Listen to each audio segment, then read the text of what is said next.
The Spanish Inquisition. You've all heard of it, haven't you? One of the most formidable and admittedly controversial institutions in European history.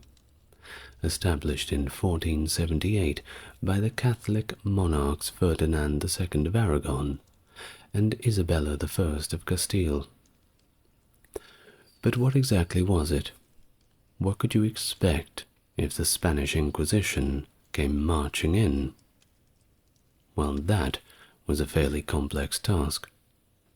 And over the years it's been subject to more than a little bit of revisionism and a great deal of romanticism. So allow me, in great detail today, to walk you through the process and the methods of the Spanish Inquisition. Hello and welcome to the channel. If it's your first time here, it's good to meet you. And if you're coming back, you certainly know what to expect. As always, if you like what I do and want to support the channel, there's a link to the Patreon in the description. Otherwise, if you like, comment and subscribe, I may just meet my 10,000 subscriber goal. I think we can get there. It's realistic, don't you think? Well, for now, I'd like to invite you to take a deep breath, relax, and we can learn all about the Spanish Inquisition. So, imagine it. You're there, tilling the fields with all the other peasants, pulling potatoes out of the ground and coming over the horizon. It's them, the Inquisition. What exactly could you expect to happen next? Well, the arrival of the Inquisition in a city marked a significant and often ominous event, heralded by the proclamation of what is called the Edict of Grace. This edict was typically announced following Sunday Mass, where the Inquisitor would outline potential heresies and simply invite the congregation to confess any such sins at tribunals of the Inquisition to relieve their conscience. The Edict of Grace was offering a period of time, usually 30 to 40 days, during which self-accused individuals could come forward of their own volition and receive leniency, generally avoiding harsh punishment through a promise of reconciliation with the Church.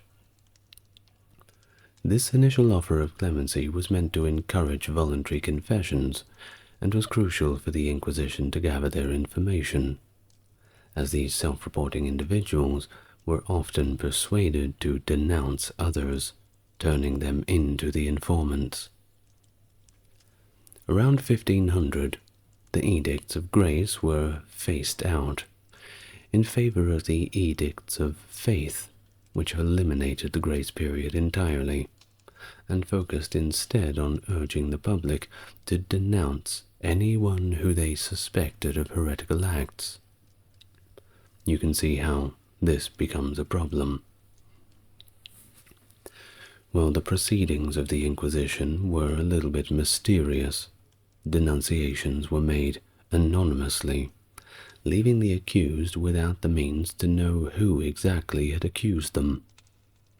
The anonymity opened the door for numerous false accusations. Who could have seen that coming?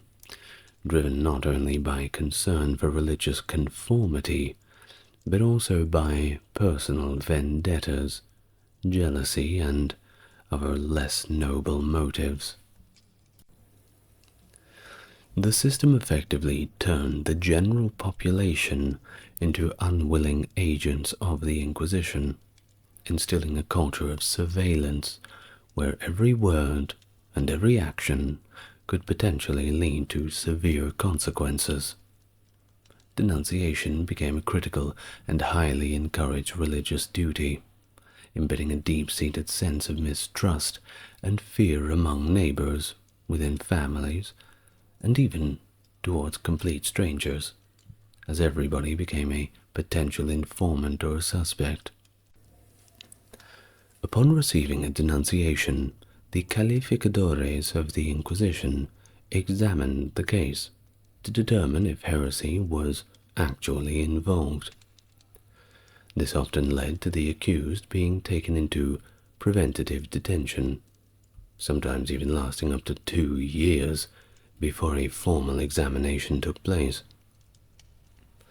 During this detention, the accused properties were seized to cover the procedural costs and maintenance, plunging their families into financial hardship. This issue was supposedly addressed in the guidelines from 1561, though historical records, like those reviewed by Laurent, show no evidence of such provisions benefiting the children of the condemned. The process was veiled in secrecy to protect the identities of the informants, and was criticized for its lack of transparency. The accused often spent this whole time without even having any knowledge of the charges against them, and also lacking access to Mass or sacraments. While the conditions of the Inquisition prisons were admittedly on par or better than secular prisons, the secrecy and isolation weighed heavily on the imprisoned. Inquisitorial trials involved a series of hearings where the accusers and the accused provided testimony. The accused were assigned a defense counsel from the tribunal, who was there more to advise than to defend, as they were required to abandon their role if they recognized the accused's guilt. The prosecution was led by the fiscal, with every word of the accused recorded by the notario del secreto. The accused could defend themselves by presenting various favorable witnesses, or by challenging the credibility of the anonymous accusers, which was, of course, inherently difficult. Despite the structured nature of these trials, which some apologists claim were advanced for their time in terms of fairness, the integrity of the proceedings is still debated. The reliance on torture, when hearsay was half proven, shows the harsh methods employed, despite varying reports on the frequency of its use, and we will get to that later. Ultimately, the Inquisition's blend on judicial process, political influence, and brutal enforcement methods like torture has been critically viewed as a perversion of justice, pretty much by everybody, and far removed from even the most basic standards of legal fairness. Torture was a widespread practice in both civil and religious trials across Europe, and not just for the Inquisition, but it is alleged that the Spanish Inquisition used it more judiciously than was typical at the time. Unlike other courts, the Spanish Inquisition had detailed regulations about the use of torture, including the conditions under which it could be employed, the methods permissible, and the supervision that was required. Let's briefly touch on them. Conditions for torture. The Inquisition allowed torture under very specific circumstances, such as when the guilt was half proven, or there was a strong presumption of guilt. These conditions were outlined in Article 15 of Torquemada's instructions and Aymeric's directives. Torquemada, by the way, was the first Grand Inquisitor of the Spanish Inquisition. He was from the town of Valladolid in Spain, which, if you look up, I'm sure you will agree, it is very pretty. Now, Aymeric himself noted that information obtained through torture was not always reliable, and thus should only be used as a very last resort. methods and limitations. The Inquisition was explicitly forbidden from causing permanent damage. No maiming, no mutilating, no drawing blood, and, of course, no killing during torture. Church law also prohibited ecclesiastical tribunals from shedding blood, and you didn't want to run afoul of church law. Despite these restrictions, many victims, of course, suffered severe injuries, including broken limbs, and some, of course, sadly died due to the torture. Common methods included the garrucha or strappado, the toca or waterboarding, and the potro or the rack. Garrucha or the strappado involves suspending the victim by the wrists, which were tied behind the back, sometimes adding weight to the feet, and then lifting them up by the rope and dropping them violently back and forth. You can see how this would be not an ideal situation to be in. And of course, it could lead to maiming, for sure. Perhaps not drawing blood, but you can hardly imagine one would be in much of a good state after this. Of course, the next one was toca or waterboarding, which simulated drowning by pouring water over a cloth covering the victim's face. Still used today, by the way, and it's very surprising who is still using it. Well, potro, or the rack, painfully stretched the victim's limbs. I'm sure we're all familiar with the rack.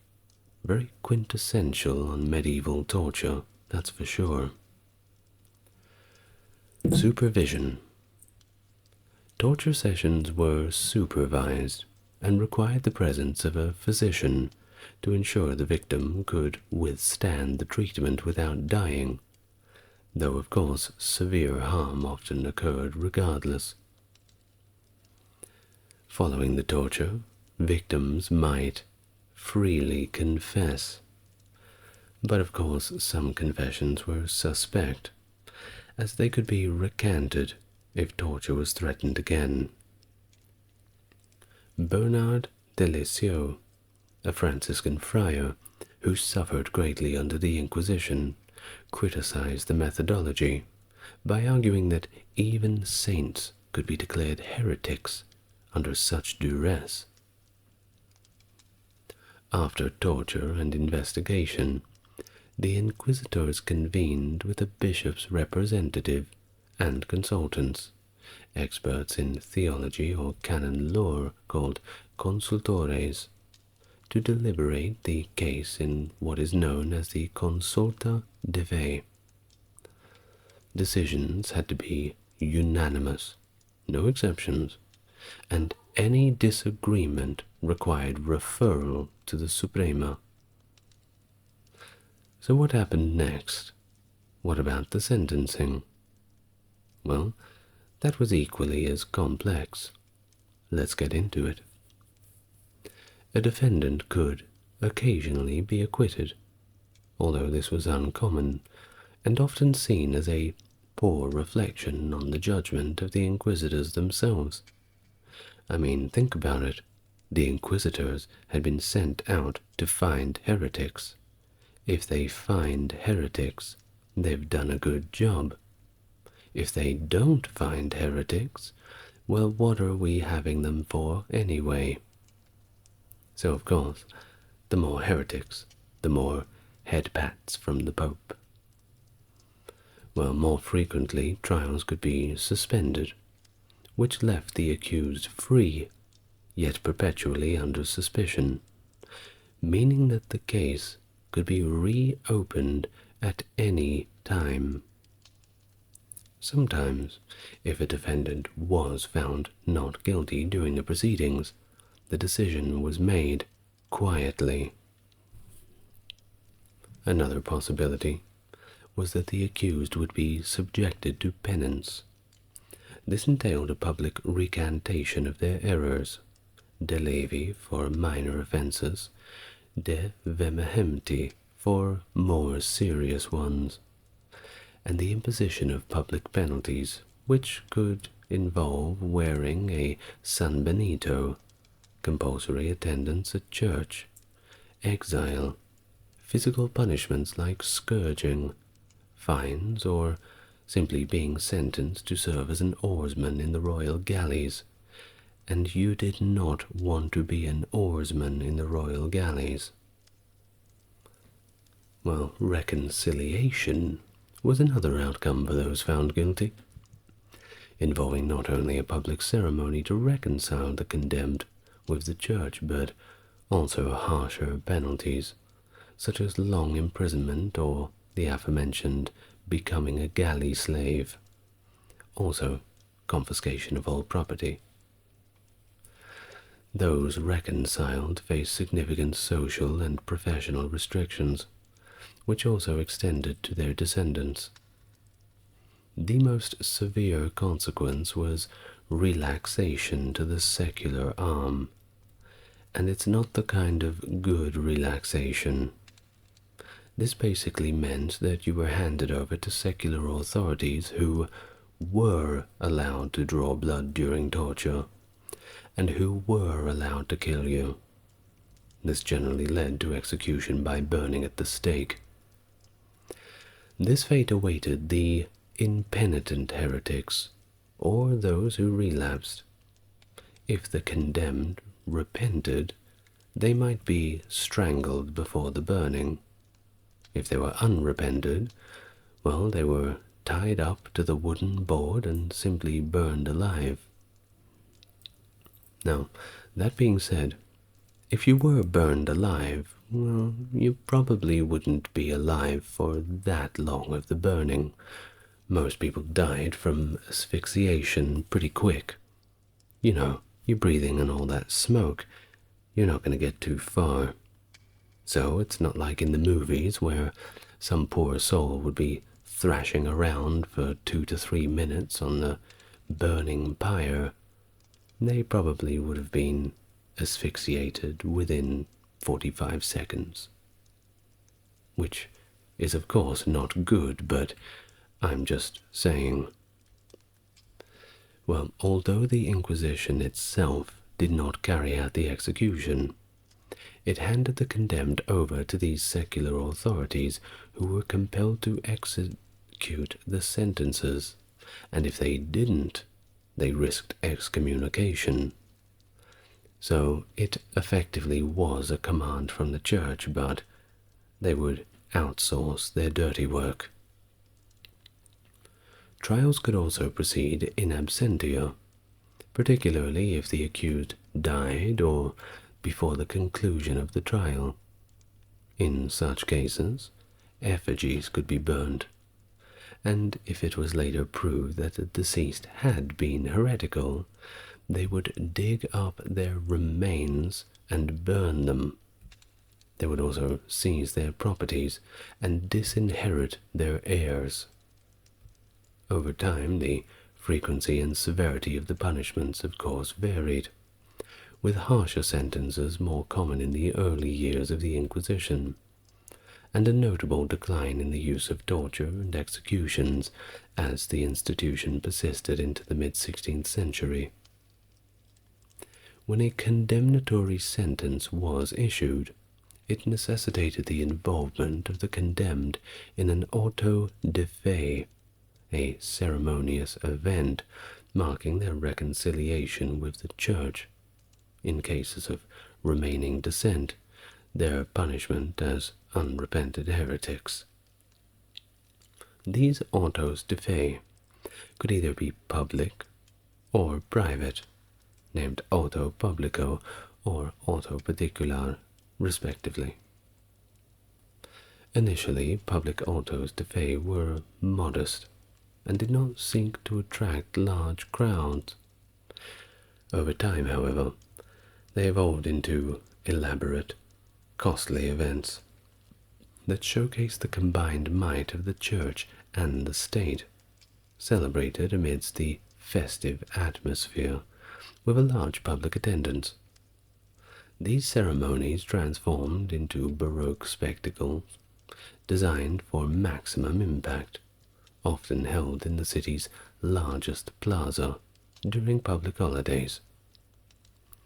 The proceedings would start with the previous night with the procession of the Green Cross, and could extend throughout the entire day. The ceremony included a Catholic Mass, prayers, a public procession of the guilty, and the pronouncement of their sentences.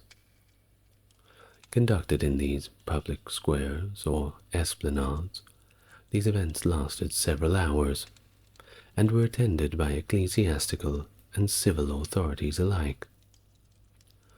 Now, it's important to remember, although artistic representations often include scenes of torture and burning at the stake, such acts did not occur during the autos de fe, which were fundamentally religious acts.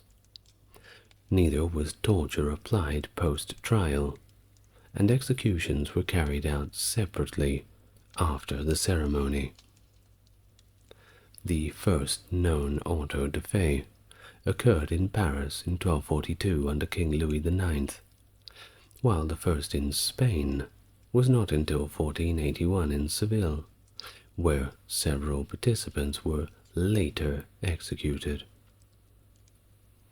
In Portugal, where the Inquisition was established in 1536 and lasted officially until 1821, its power waned significantly in the late 18th century under Marquis of Pombal, who reformed it into a royal court. Nonetheless, persecution of heretics persisted. But remember, autos de fe were not simply confined to Europe. They also occurred in the colonial territories, such as Mexico, Brazil, and Peru, where they were documented by historians of the time like Bernal Diaz del Castillo. Similarly, they were held in the Portuguese colony of Goa, India, after the Inquisition was established there in 1562. Now, before we move on, I'd just like to backtrack a little bit with an early history of the Inquisition, just before we get to our next section. Gives us a little more historical context. During her visit to Seville between 1477 and 78, Queen Isabella of Spain was persuaded by Fray Alonso de Ojeda, a Dominican friar, of the secret continuation of Jewish practices among the converted Jews in Andalusia. You may often hear the word converso. A converso is a converted Jew, usually first generation or so. A lot of them would practice in private, but converted to Christianity to either avoid the fines and taxes or avoid being murdered, whichever one was more suitable at the time. The claim was substantiated by a report from Pedro González de Mendoza, the Archbishop of Seville, and Tomás de Torquemada, a Dominican converso descent from Segovia, and yes, that was indeed the name of the first Grand Inquisitor. Now, in response, Spanish monarchs Ferdinand and Isabella sought to formalize their efforts to root out heresy by requesting a papal bull to establish an inquisition in 1478. Pope Sixtus IV responded by issuing the bull Exigit Censare Devotianis Affectus, which authorized the monarchs to appoint priests over 40 as inquisitors. So, by 1483, a council was established to manage the Inquisition, presided over by Tomás de Torquemada. Despite Sixtus IV's objections to how conversos were being treated in Aragon, Ferdinand II of Aragon applied pressure to Sixtus IV to endorse a monarchy-controlled Inquisition, using the threat of Turkish threats to Rome as leverage. Although Sixtus initially issued a bull to halt the Inquisition, he was coerced into withdrawing it. Consequently, on November 1st, 1478, he issued another bull, granting the Spanish monarchs exclusive authority to appoint inquisitors. The first inquisitors, Miguel de Murillo and Juan de San Martin, were only appointed in September 27, 1480, in Medina del Campo. The first auto de fe occurred in Seville on February 6, 1481, and resulted in the execution of 6 individuals. This event marked the rapid expansion of the Inquisition within the Kingdom of Castile, with tribunals established in 8 major cities by 1492. In 1482, Pope Sixtus issued a new bull forbidding the Inquisitors' extension to Aragon, criticizing it for prioritizing financial gain over spiritual integrity. He noted that many faithful Christians had been unjustly imprisoned, tortured, and executed on flimsy evidence, often provided by personal enemies or individuals of questionable status. This exploitation was damaging to the soul and set a dangerous precedent, sparking widespread revulsion. Now Ferdinand, however, questioned the authenticity of the bull, suggesting that no reasonable pope would sanction such a document. He wrote back to Sixtus on May 13, 1482, to dismiss the concerns raised, and requested that the management of the Inquisition remain solely under their royal supervision. In 1482, Pope Sixtus was still striving to control the Spanish Inquisition, and was seeking broader acceptance for his comparatively lenient stance towards the conversos, as compared to the harsher approach of the Inquisition and the local authorities. By 1483, the expulsion of Jews from all of Andalusia had been enacted. Despite the Pope's efforts to curb abuses, Ferdinand coerced him into issuing a new papal bull on October 17, 1483, which appointed Thomas de Torquemada as Inquisitor General for Aragon, Valencia, and Catalonia. This move effectively tightened the monarchy's grip over the Inquisition, which was exactly what they wanted. Torquemada wasted no time in structuring the Inquisition's operations. By 1484, he had authored a manual detailing 28-article Inquisitor's Manual based on Nicholas Eymerich's Dictatorium Inquisitorum. This manual remained fundamentally unchanged for over 3 centuries after Torquemada's death. It was that good, if we can say it that way. Well, it mainly established protocols, including that 30-day grace period for self-confession, and the encouragement of accusations from peers, under which signs of crypto-Judaism, like the absence of chimney smoke on Saturdays or the purchase of vegetables before Passover, might lead to denunciations. The use of physical torture to elicit confessions was, of course, also sanctioned, and while crypto-Jews could confess and perform penance, repeat offenders faced execution. Attempts by Pope Innocent VIII in 1484 to allow appeals against the Inquisition to Rome were thwarted by Ferdinand, who in December 1484, and again in 1509, mandated the death penalty and property confiscation for those who sought such remedies without royal consent. The consolidation of power made the Inquisition a pivotal institution within the Spanish monarchy, functioning as a tool for the crown across all of its territories, including overseas.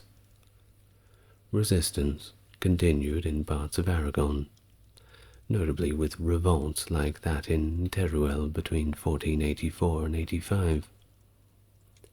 The assassination of Inquisitor Pedro Arbues in Zaragoza on September 15, 1485, swayed public opinion towards the Inquisition and against the conversos, diminishing their presence in the Aragonese government. Remember, conversos, converted Jews.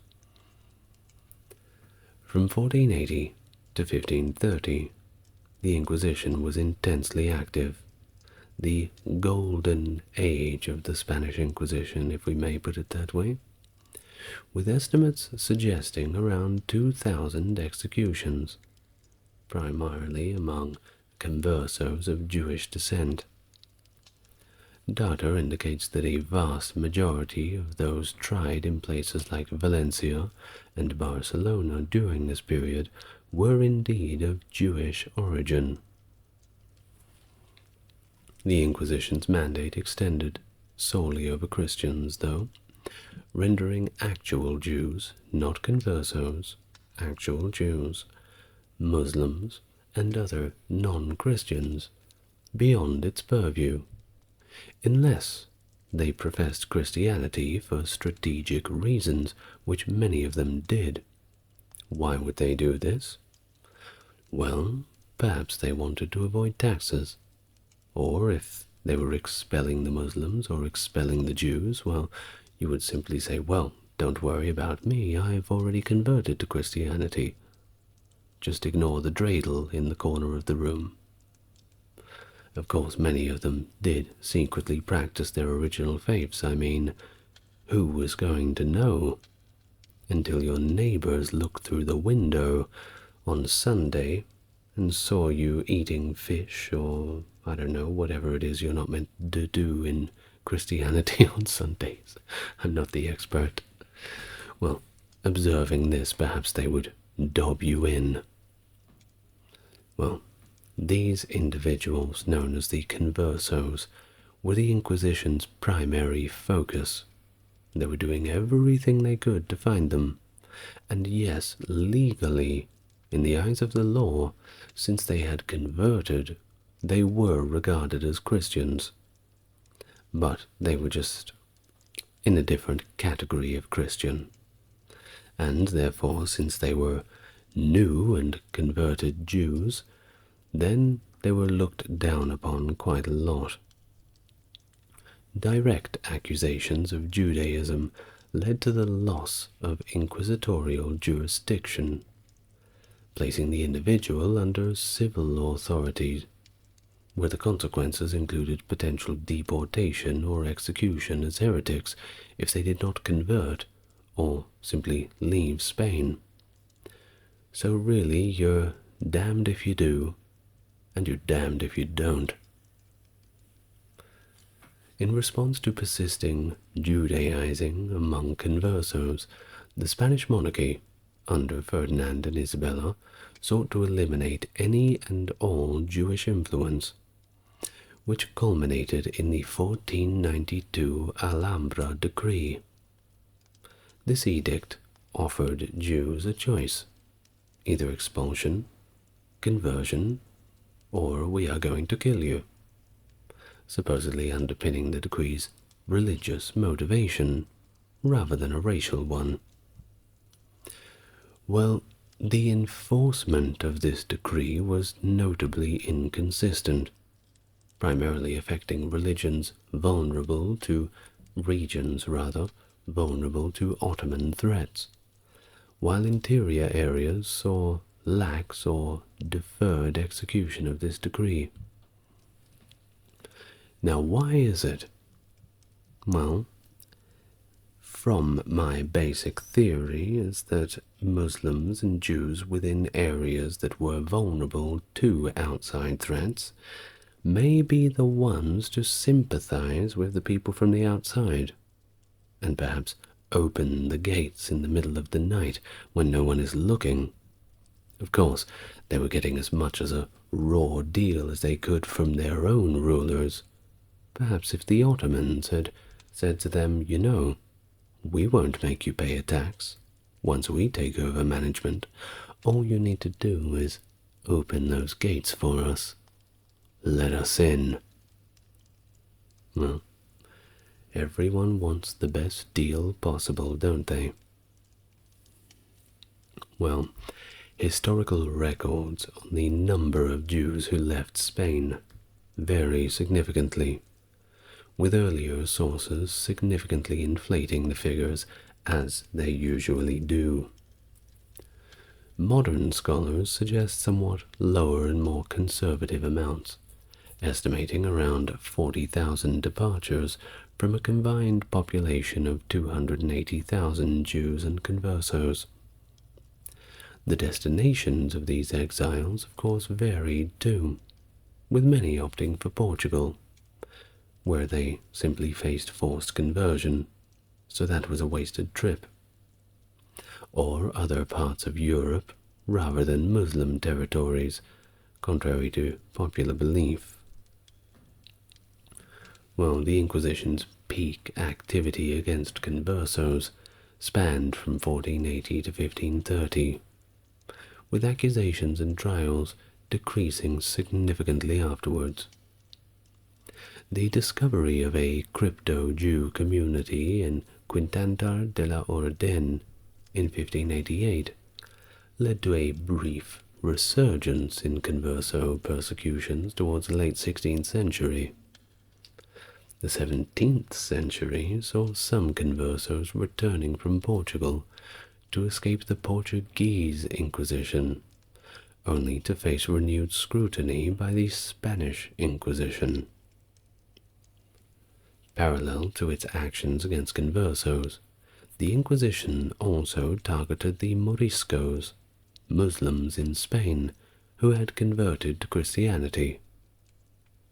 Starting with a decree in 1502, Muslims in Granada were coerced into conversion or faced expulsion, a policy that extended to Aragon following the revolt of the Brotherhoods. The Moriscos, however, were initially not persecuted as vigorously as the conversos, due to their integration within Spanish society and economic interest of the Spanish nobility, particularly in regions like Valencia and Aragon. The situation for Moriscos began to deteriorate following the Morisco revolt in Granada between 1568 and 71, leading to increased inquisitorial focus and eventual expulsion in 1609 under King Philip III, influenced by figures such as Archbishop Juan de Ribera and the Duke of Lerma. This expulsion had a profound demographic impact, particularly in Valencia, and shifted large populations to Maghreb and the Barbary coast. Now, contrary to popular belief, the Spanish Inquisition very rarely targeted Protestants. Given their scant presence in Spain, the game wasn't really worth the candle to go after such small fish. The term Lutheran was broadly applied not specifically to followers of Lutheranism, but rather as a catch-all label for those perceived as undermining the Church. The initial focus on these so-called Lutherans began with the Alumbrados of Guadalajara and Valladolid, a mystical sect whose lengthy trials concluded with various prison terms, yet no executions. The interest in the Alumbrados led to scrutiny of intellectuals and clerics who influenced by Erasmian ideas, a notable fact considering the admiration Erasmus garnered from both Charles I and Philip II.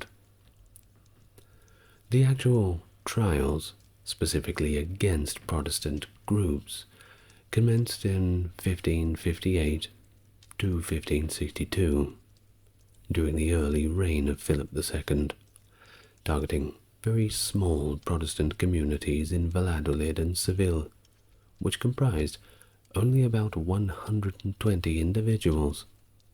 Like I said, small fish. This period marked a peak in the Inquisition's severity, with numerous public autos de fe, some attended by royal family members, and it resulted in approximately 100 executions.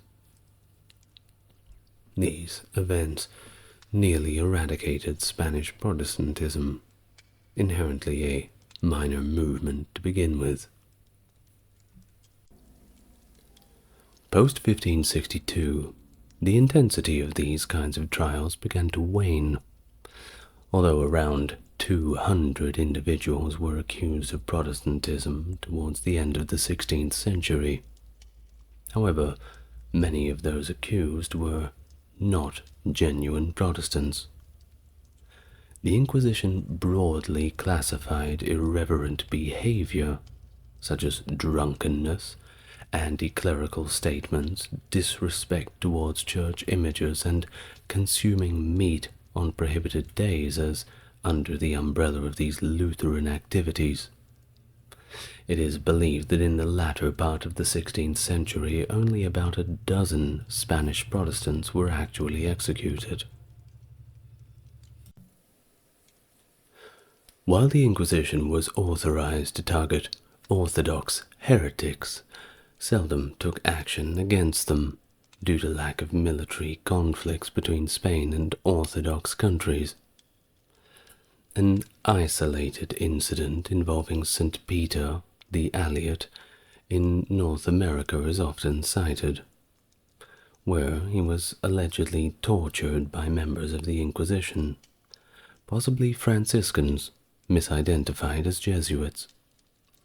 However, this account is actually quite fraught with inconsistencies and lacks any supporting evidence from the records of the Inquisition, making its historical accuracy more than a little bit questionable.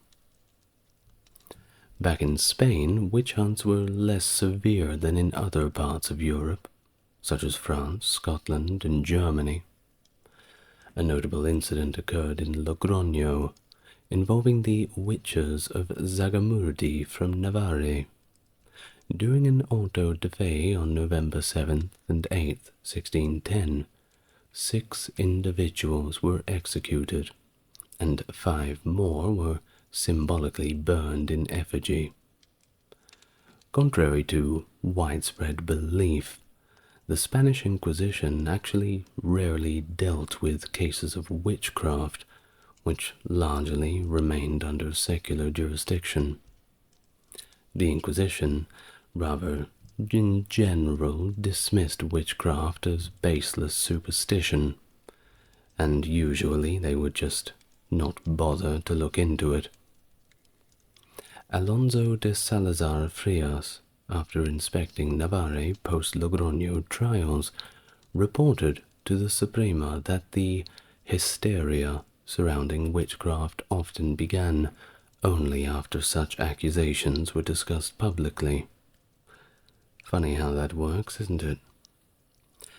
Well, you weren't really going to get done for witchcraft, unless you were really unlucky, or you lived in the North American colonies or Germany.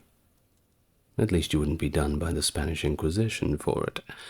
But there are other things that you would definitely be done for, and that's what we will discuss now, a little bit of each of the charges.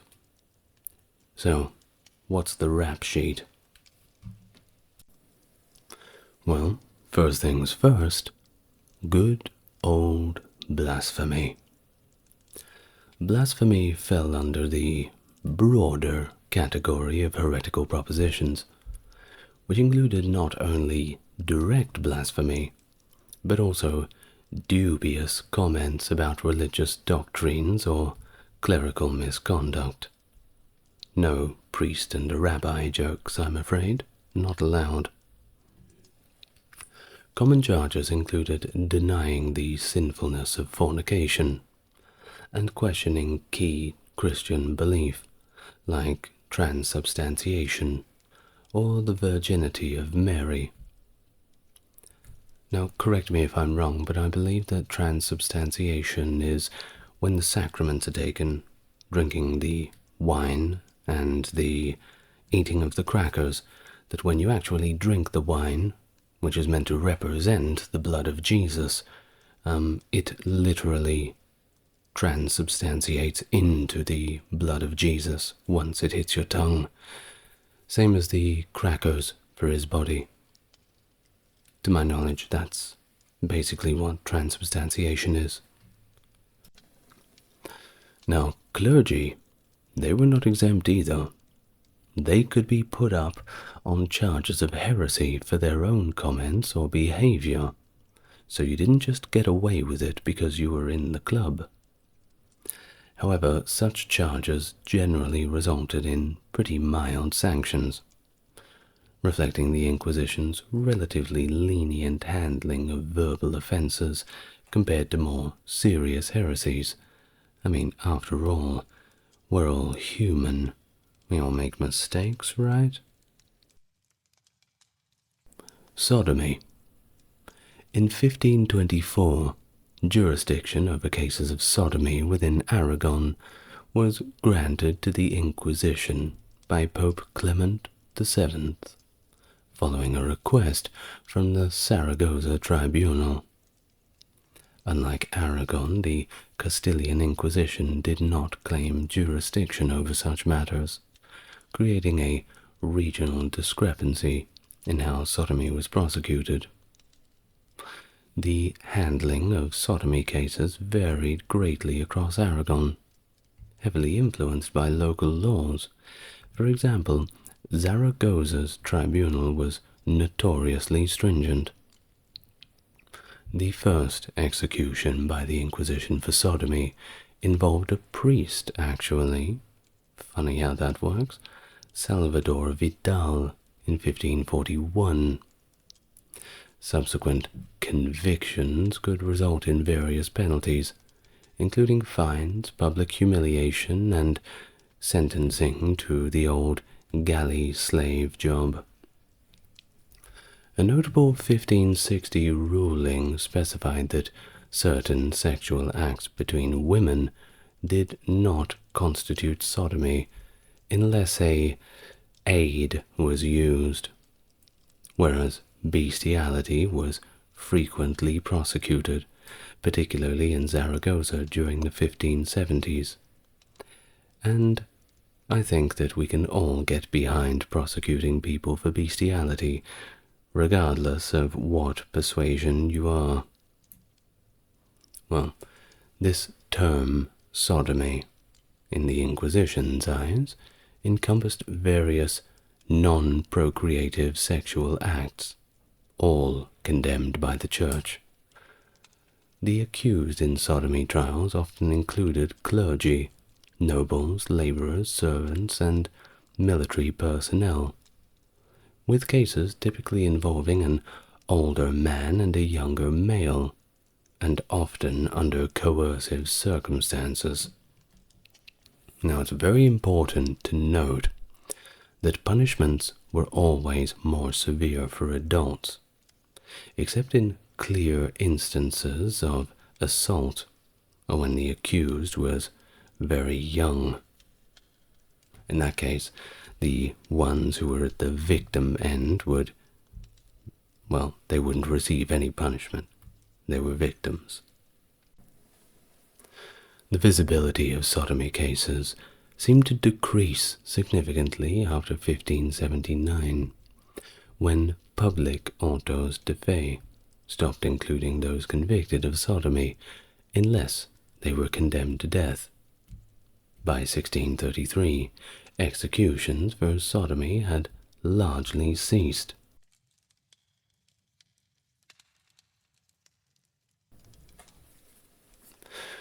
Well, what hadn't ceased was Freemasonry, and since around 1738, Freemasonry had been considered completely heretical by the Roman Catholic Church, which of course could lead to severe repercussions for those who wore the ring. Records of the Spanish Inquisition show only a handful of prosecutions related to Freemasonry across the entire Spanish Empire, however. In 1815, Inquisitor General Francisco Javier de Mier y Campillo, hope I got that name right, also the Bishop of Almeria, aggressively targeted Freemasons, denouncing the lodges as subversive and atheistic organizations. During his crackdown, being suspected of Freemasonry could result in arrest, reflecting the intense scrutiny and persecution Freemasons faced during this period. Then, of course, we must remember the Inquisition's role in just general censorship. As a key player in the Counter-Reformation, the Spanish Inquisition sought to suppress the ideas of heretics by generating indexes of prohibited books. These lists weren't unique to Spain, by the way. Similar lists had appeared across Europe a decade earlier. Spain's first index in 1551 was essentially a reprint of the University of Leven's 1550 index, with an added section on Spanish works. Subsequent indexes were issued between 1559 and 1632, sometimes including major works of Spanish literature, although predominantly they targeted religious writings and morally unsound plays. Initially, the inclusion of the book on an index meant that it was completely banned. This approach proved somewhat impractical and counterproductive, especially when it restricted access to literature necessary for educating a literate and informed clergy. Thus, a more nuanced approach eventually prevailed, allowing expurgated editions where objectionable sections were edited or just taken out completely, enabling these more sanitized versions to be circulated and read by the public. While ostensibly the indexes severely limited cultural expression, the actual enforcement of these prohibitions was less stringent than often assumed. Historical evaluations demonstrate despite official bans, popular literature like romances of chivalry continued to be circulated, and even the New World, with the Inquisition's tacit approval, had these sorts of works. You just really couldn't stop it. Now, during the Enlightenment era, the restrictions loosened further, with an increasing number of permits granted to read banned works. Think about it in our modern day as well. People back then had printing presses. You know, if you tell somebody that a video has been banned or this video is terrible, you shouldn't watch it, what are people going to do? Immediately, they are going to go and try to find the video, or the speech, or the poem, or the film, or the book, whatever it is. They're going to go and listen to it. I believe it's called the Barbra Streisand effect. I believe so. Well, the censorship of books was indeed largely ineffective in stifling the circulation of prohibited works within the educated circles, as they were the ones who could afford to maintain collections of books. Spain's elite, including monarchs like Philip II and III, collected many of these works. Access to this collection was relatively open to scholars too. clergy as well, and the nobility after Philip II's death. While the Inquisition occasionally intervened with raised eyebrows and pointed fingers, it largely did not obstruct the access and dissemination of a broad range of intellectual works. It's one thing for the higher-ups to make the rules, but you have to remember that the people in the Inquisition were individuals too, and just like with police officers in real life, sometimes some laws are just not really worth pursuing. Think about it. I live in a very small country town in country Australia, and our local police here, if they're going to start prosecuting people for such small crimes, it would breed discontent among the small population, wouldn't it? It's far better that they show a bit of tolerance, for the most part, so that they have goodwill towards the people, so that when they do need to crack down on something, people are generally behind them, because they're good, right? That's at least how it works, as far as I see it. Well, the Inquisition also adjudicated cases of what they deemed as unnatural marriage, defined as any union where procreation was deemed impossible, reflecting on the period's emphasis on the reproductive purpose of marriage, vital in a nation that was often at war. And it was extremely unfair, because it was not just by principle, but also by circumstance. For example, both male and female sterility could lead to such marriages being annulled. Notably, the case of Eleno de Cespedes, tried for issues related to marriage, sex, and gender, highlights these concerns. And contrary to common belief, the Inquisition's role was not solely religious, but it functioned as this private policing arm of the crown, overseeing various crimes within the private sphere. The distinction between religious and secular crimes simply did not exist in 15th century Spain, and much of the rest of the medieval world, marking the Inquisition as a key enforcer of laws that today would be considered civil or criminal. This, of course, included domestic crimes, organized crimes, and offenses against state authority. Significant non-religious crimes within the Inquisition's purview included sexual offenses, also bestiality and incest, along with crimes such as bigamy, human trafficking, smuggling, forgery, tax fraud, treason, and all of the other things that are much too horrible to mention. These offenses often overlapped with what were classified as religious crimes, making it challenging to distinguish between the two in historical records. The Inquisition was notably proactive in punishing sexual violence with abuse of young people, setting a precedent for legal intervention in cases across Spain. There was no tolerance for this. Other non-religious crimes like forgery and tax fraud were equated with heresy in terms of their deceitful nature and societal impact.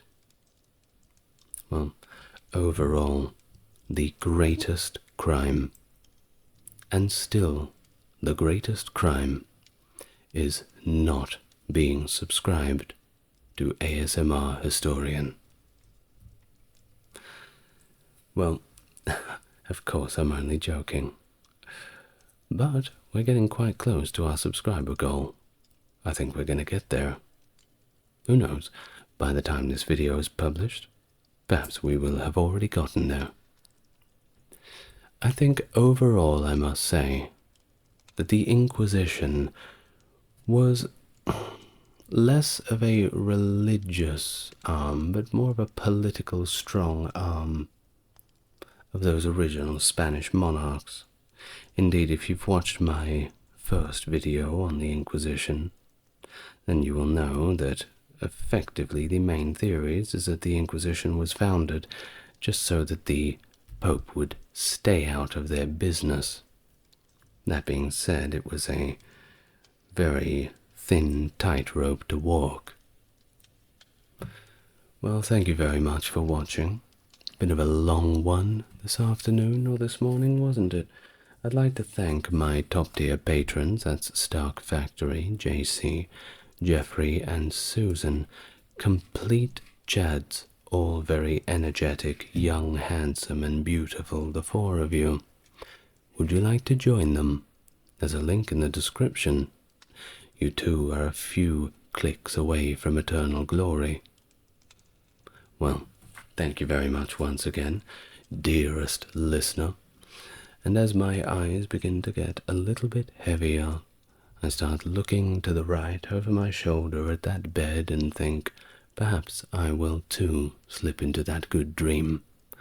But not before saying good night to you all. It's been a pleasure. Look after yourself, everybody. And please don't forget to drink plenty of water. Good night.